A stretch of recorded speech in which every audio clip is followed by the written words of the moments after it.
University organized Fazaia Day in order to mark the exceptional role of Air Force in defending the nation in the wars of 1965 and 71.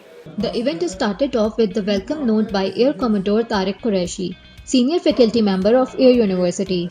Air Chief Marshal Muhammad Abbas Khattak, Nishan-e-Imtiyaz Military, Sitare Basalat, retired, was the chief guest of the event. While sharing his experiences of war and field, former Air Chief Abbas Khattak recalled the legacy of Air Forces from history and emphasized that the new generation must learn something from it.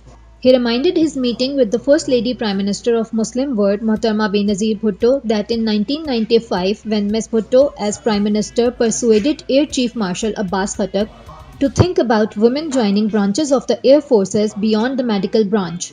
While replying to a question, he urged that female members of society are much focused and we can foresee a lady air chief in near future.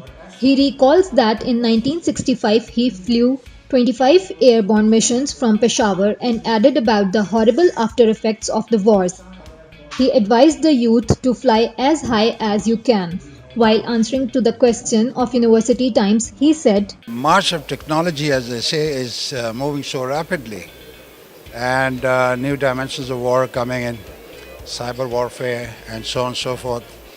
And in fact, even the traditional way we used to fight in the Air Force, now it is estimated that even the pilot may be taken out of the cockpit because, look at the drones, for example, there's no pilot, so it's just technology driving that.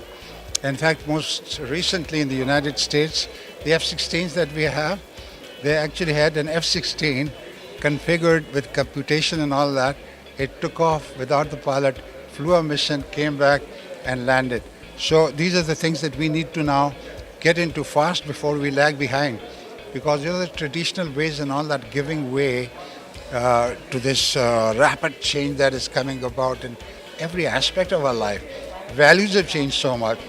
So everything is changing around us. A productive question and answer session was also the part of the event, which was followed by a melodious Milli Nagma performance. On the occasion, a note of thanks was delivered by the Vice Chancellor of Air University, Air Vice Marshal retired Faiz Amir, who expressed that wars are ugly. So why we commemorate it annually, not to glorify war, but to acknowledge our generation after generation about war and sacrifices. In order to further enrich Fazaia Day celebrations, a PAF band was invited to play inspirational tunes and a stall of PAF souvenirs was arranged as well. The ceremony concluded with a presentation of souvenirs to the reputable guests. Retired Air Chief Marshal Muhammad Abbas Khattak was the chief guest of the event and he shared his memories of 1965 wars with the youth of Air University. If you want to watch more interesting news, then visit us at universitytimes.pk. And if you want us to cover your university events, then feel free to contact us. This is Samya Adnan signing off from University Times, Islamabad.